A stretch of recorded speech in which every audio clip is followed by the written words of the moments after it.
But can we as a House accept that there are those of us here today who have a different take on today's prescription for Palestine Action?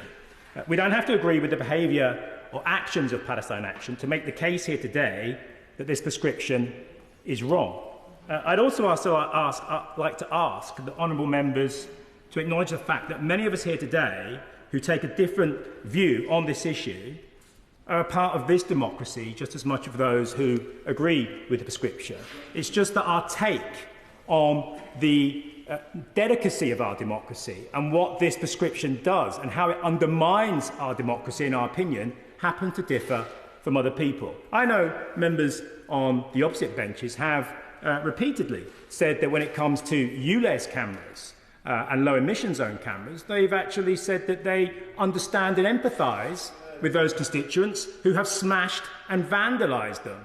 So direct action is something it's not just of the left, it's something that everyone in our democracy can partake in. So this is a judgment call on how we best protect our democracy, and an acknowledgement that not all threats are external or violent. Some threats are based on the decisions that we here ourselves take in this place. Sometimes we may take decisions which fundamentally undermine our own democracy. Now, I have no doubt that some of us will be called terrorist sympathisers by some who disagree with our position. But that would be wrong. When you look around the world and watch as democracy and the rule of law is being systematically smashed, corporations, the wealthy, have increasing power and wealth to influence our democracy. Look over at the Atlantic, at the United States. Our democracies are delicate.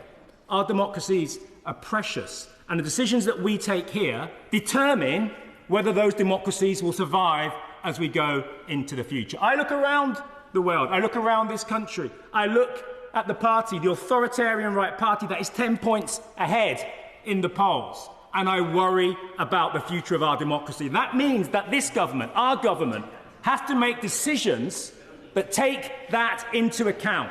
That take into account that we may not be in government one day. It may be the authoritarian right, and they will take this further and faster and deeper than we ever have.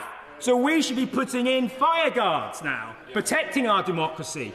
This doesn't do that. And I will conclude by saying, Madam Deputy Speaker, I understand what terrorism is.